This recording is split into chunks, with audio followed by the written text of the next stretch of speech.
Assalamualaikum warahmatullahi wabarakatuh. Saya Nisa Nur Amalia.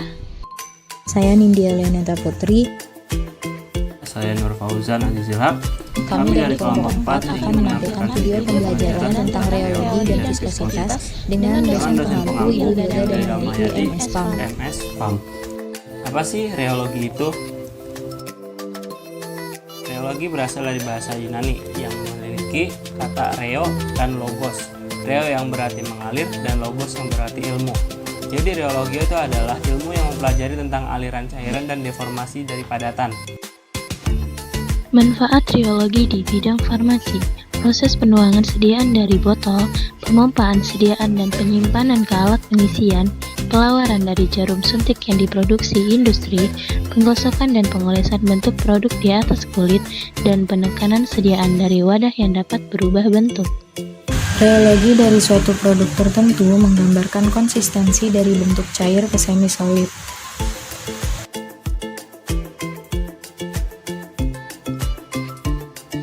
Dapat mempengaruhi penerimaan bagi pasien, mempengaruhi stabilitas fisika, dan bahkan mempengaruhi afabilitas biologi zat aktif. Viskositas. Viskositas adalah suatu pernyataan tahanan dari suatu cairan untuk mengalir. Makin tinggi viskositas, maka makin besar tahanannya. Ada 5 hal yang mempengaruhi viskositas. Yang pertama, ada suhu. Semakin tinggi suhu, maka viskositasnya akan menurun. Yang kedua, ada tekanan. Semakin naik tekanan, maka viskositasnya akan semakin naik. Yang ketiga, ada penambahan bahan lain. Penambahan bahan lain akan meningkatkan viskositas. Yang keempat, ada berat molekul. Semakin besar berat molekul, maka viskositasnya akan semakin meningkat. Dan yang terakhir, ada konsentrasi larutan. Semakin tinggi konsentrasi larutan, maka semakin tinggi pula viskositasnya. Aplikasi reologi dalam bidang farmasi. Persediaan cair, pencampuran cairan dengan bahan lain, pelewatan melalui mulut wadah, penuangan dari botol, pengemasan dalam botol, dan pelewatan melalui jarum suntik. Perpindahan cairan termasuk pemompaan dan pengaliran cairan melalui pipa, stabilitas fisik, dan sistem-sistem dispersi.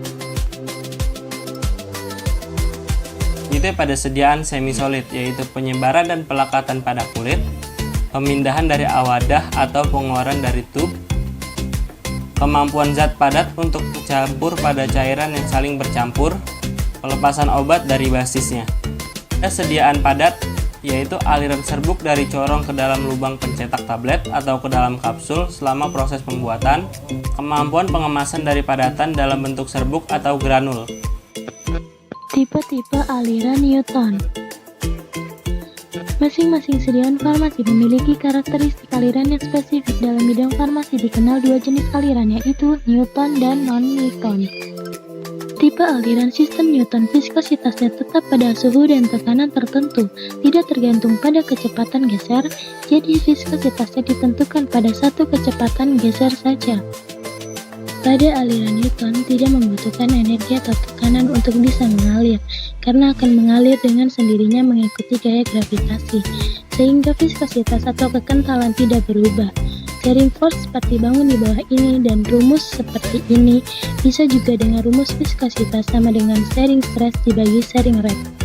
Di sini ada grafik sistem Newton. Satuan yang digunakan adalah centipoise.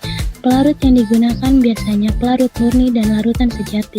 Selanjutnya, tipe aliran non-Newton merupakan kebalikan dari tipe Newton, di mana kecepatan dan energi mempengaruhi aliran. Dengan kata lain, aliran ini membutuhkan bantuan untuk mengalir sehingga viskositasnya akan berubah.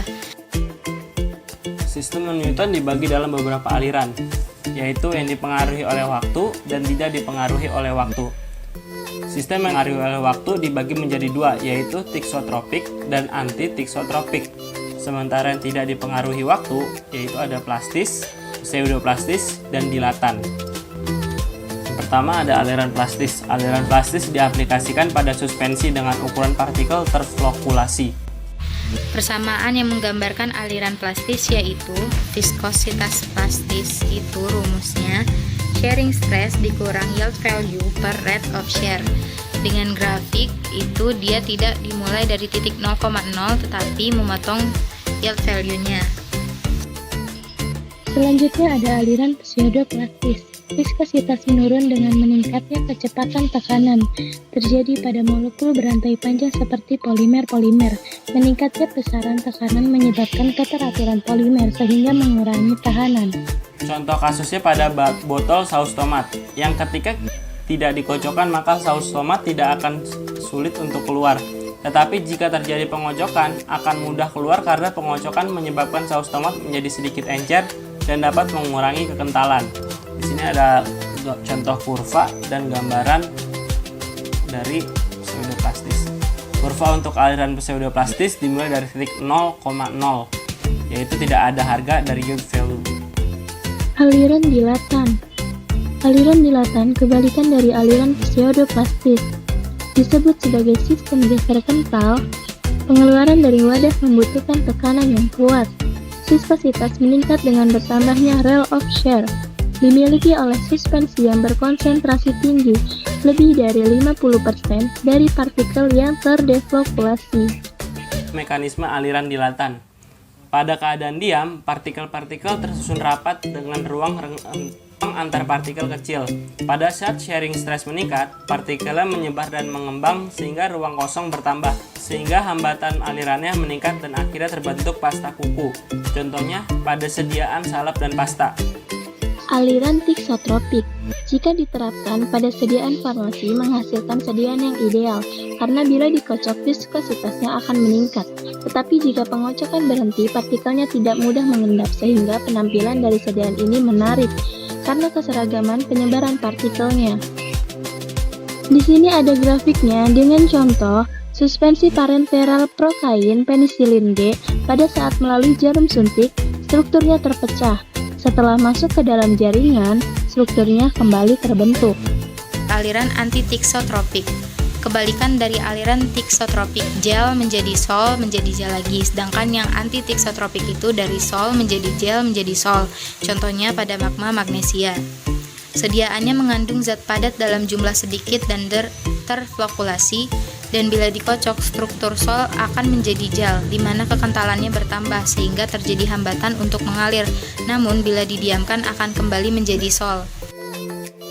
Ini merupakan grafik sistem non-Newton pada anti-tiksotropik atau tiksotropik negatif karena dia ini merupakan kebalikan dari aliran tiksotropik. Aliran yang diaplikasikan dalam bidang farmasi, antara lain,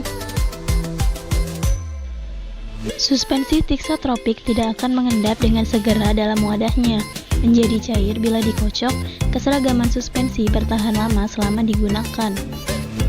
Suspensi tiksotropik memperoleh kembali konsistensinya dengan cepat sehingga partikel-partikel tetap berada dalam keadaan tersuspensi. Untuk suspensi parenteral, tiksotropik bersifat shearing sinking sehingga pada saat melewati jarum suntik, struktur suspensi terpecah dan akan membentuk depot pada tempat injeksi.